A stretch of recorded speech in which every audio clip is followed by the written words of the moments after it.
दर्जन बहुत दिन से लगे थे। हमने कहा भाई देखो ऐसे तो एंट्री होगी नहीं, पूरे परिवार की सहमति हो, सबकी सहमति हो तब विचार कर सकते हैं। पूरा परिवार अभी आया था और सौंप करके गया।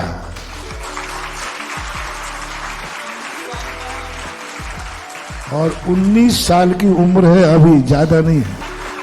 और आज बहुत अच्छा है, चतुर्थी है और नवमी है और शनिवार है। चतुर्थी, नवमी, चौथ, चतुर्दशी पड़े शनिचरवार, एक काम के साधते सदे अनेकों का।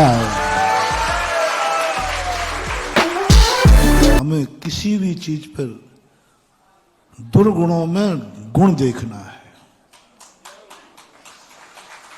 ये शरीर गंदा है, बहुत सही है। जितना ज्यादा गंदा है, अब देखो उसमें उतना ही बड़ा गुण होगा, क्योंकि ये गंदा है, क्योंकि ये बुरा है, इसलिए अच्छा होगा कोई ना कोई। क्या ढूंढ रहे हो उस शरीर में? कोई अच्छा ही ढूंढ रहा हूं। बोले क्यों?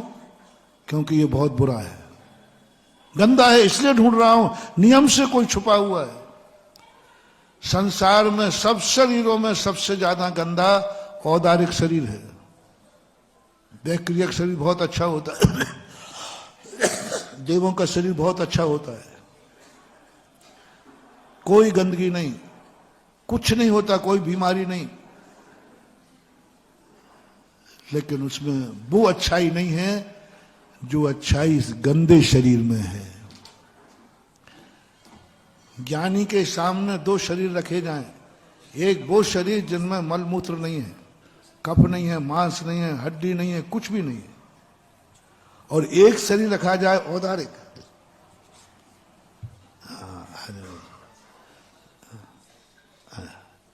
हाँ भाई, अब बीच में ही अभी मुहूर्त था, संघ में एक नए ब्रह्मचारी प्रवेश कर रहे हैं।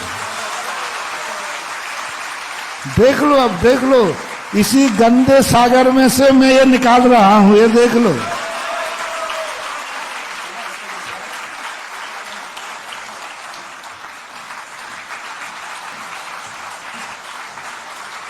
ये बुंदेलखंड की खान आज तक कोई नहीं खोल पाया। मात ओपन की है तो पूज्य गुरुदेव विद्यासागर महाराज ने की, और ऐसी ओपन की, ऐसी ओपन की, ऐसी ओपन की कि वो पूरी जिंदगी भर खोद खोद के निकालते रहे और हम छोकरों को भी निकालने के लिए दे गए। वो भी निकालते रहे, कितना माल निकाला आचार्य सिंह ने। ये बुंदेलखंड वो है, मैंने एक बार कहा था, अच्छे अच्छे साधु और अच्छे अच्छे आचार्य आए, सिर से पहाड़ फोड़ फोड़ के चले गए। खान बताते हैं, लोग कहते हैं खान में व्यक्ति माला माल भी होता है और माल गलत निकल जाए तो बर्बाद भी होता है। कोई नहीं खोल पाया। पूरे भारत में बदनाम था कि बुंदेलखंड में कभी रत्न नहीं निकल सकते। लेकिन पूज्य गुरुदेव ने जब यहां आके ओपन की तो आज भारत में कोई प्रांत नहीं है जो बुंदेलखंड की होता। और पिता ओपन खान करके बंद करके नहीं जाता, अपने बेटों को छोड़ के जाता है, और अभी भी निकलते ही जा रहे हैं। अभी सागर के जबलपुर के ना, जबलपुर के बालक हैं आदर्जन, बहुत दिन से लगे थे। हमने कहा भाई देखो ऐसे तो एंट्री होगी नहीं, पूरे परिवार की सहमति हो, सबकी सहमति हो तब विचार कर सकते हैं। पूरा परिवार अभी आया था और सौंप करके गया।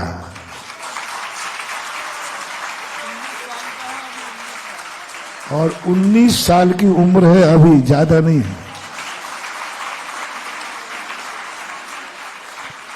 बहुत अच्छा, मोबाइल में काम कर दो सामने।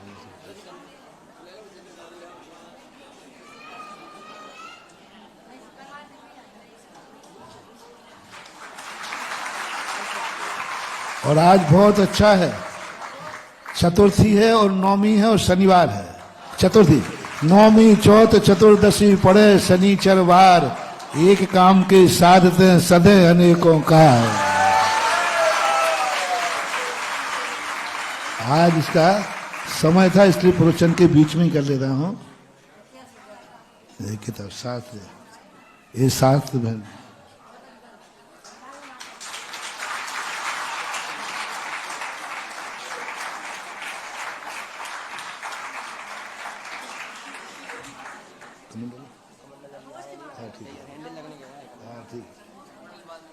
हाँ ठीक है। तो कौन कहता है सागर खारा है? ऊपर ऊपर का पानी पियोगे तो खारा है, थोड़ा नीचे डुबकी लगाओ तो मीठा ही मीठा है।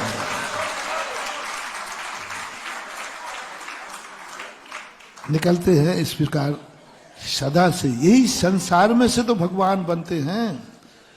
भगवानों की फैक्ट्री कोई अलग से नहीं होती। इसी संसार में से कुछ डायमंड बन जाते हैं। इसी संसार में से भगवान महावीर निकले, 24 तीर्थंकर निकले, और बस उन्होंने इतना भर समझ लिया, ये गुण उनके अंदर आ गया कि मैं उसमें गुण देखूंगा जिसमें सबसे बड़ा दुर्गुण है। दुर्गुण है उसमें पहचानो कि सबसे बड़ा दुर्गुण किसमें है, पीछे लग जाओ। रामचंद्र जी की दृष्टि थी। लक्ष्मण से पूछा कि लक्ष्मण बताओ इस संसार में सबसे बड़ा पापी कौन है, सबसे बड़ा बुरा गंदा आदमी कौन है? रामचंद्र जी ने पूछा लखन भैया से, बोले लक्ष्मण ये बताओ इस संसार का सबसे बुरा आदमी कौन है? तो लक्ष्मण ने क्या कहा? रावण। रावण ही था उसके। तो जाओ लक्ष्मण, तुम्हारी दृष्टि में संसार का सबसे गंदा आदमी रावण है, जाओ उसके पास सबसे अच्छी वस्तु जरूर है जो मेरे पास भी नहीं है। क्या लक्षण बना रहे हैं रामचंद्र जी? क्या लक्षण बना रहे हैं?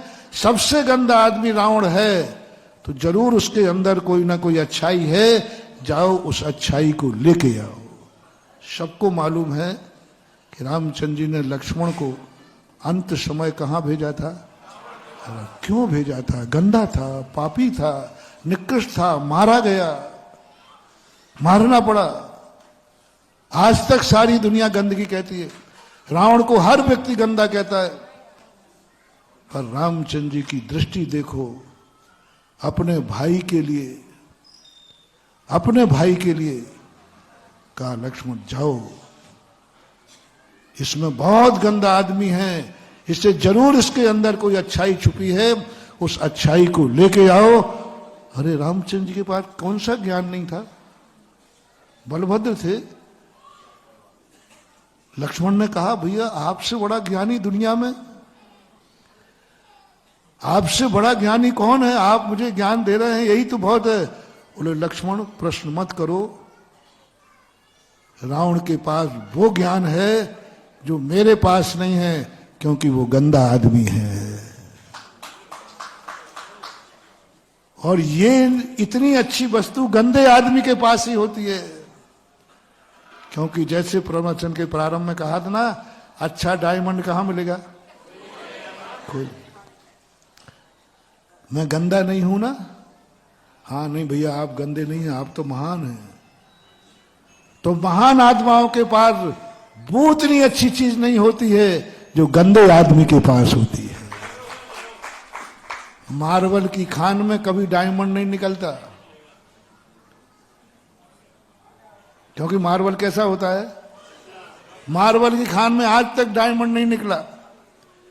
चूना सफेद होता है, उस खान में आज तक डायमंड नहीं निकला। और डायमंड निकलता है हीरा कुंड में, जहां कोयले की खानें हैं उसी का नाम है हीरा कुंड। तो ये दृष्टि जब रामचंद्र जी की बनी, लक्ष्मण को भेजकर जो ज्ञान प्राप्त किया, लक्ष्मण को भी कहना पड़ा भैया इतने दुर्गुणी के पास भी इतना अच्छा ज्ञान हो सकता है, मेरी तो कल्पना से बाहर था। स्वर्ग के देव पहले से ही प्रतीक्षा में खड़े रहते हैं, ऐसे जैसे मेहमान के लिए खड़े रहते। स्टेशन तक पहुंच जाते हैं, गाड़ी वो नंबर देख लो कौन से में उतरने वाले हैं, उतरते ही स्वागत होता है। स्वर्गों में ये होना, लेकिन ध्यान रखो सागरोपमाई तक वहाँ पर छोड़ नहीं सकते। कहीं मन ऊब गया दूसरे स्थान पर आप जा नहीं सकते जब तक पूछताछ नहीं करते। हम तो सोचते थे यहीं पर बेड़ी है, वहाँ बेड़ी नहीं हथकड़ी भी है।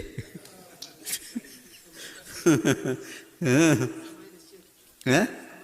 बिल्कुल कहीं भी नहीं जा सकते हम पूजन के लिए। हाँ हम भी चल रहे हैं, चलो और बैठ कर क्या, लेकिन अकेले नहीं जा सकते। दाम्पत्य जीवन नियोग, हाँ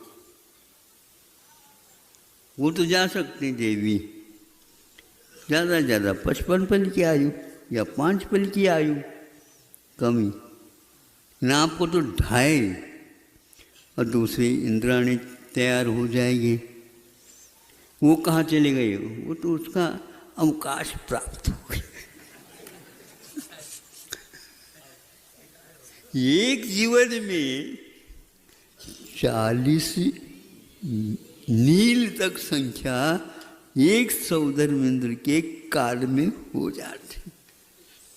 सुन रहे हो?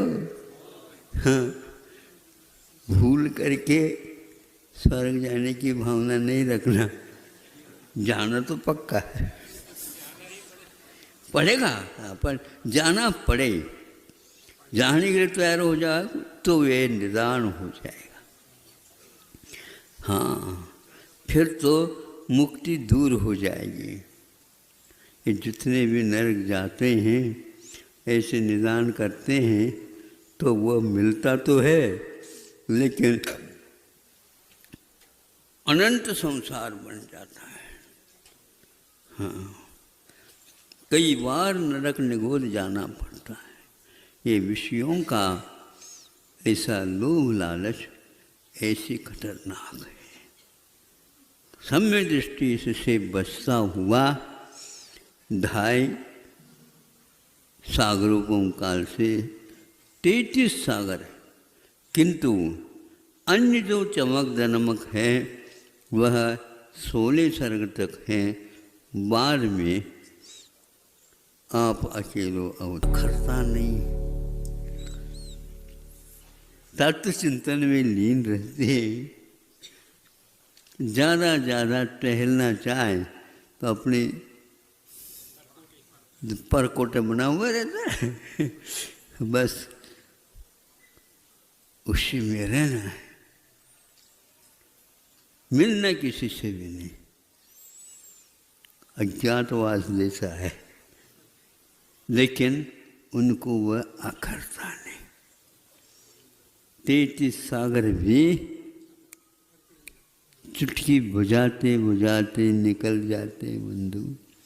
यह सम्यक दर्शन का चमत्कार है और पूर्व जीवन में विषयों का, कषायों का, आरंभ का, परिग्रह का त्याग करने का परिणाम है। आकिंचन्य धर्म का पालन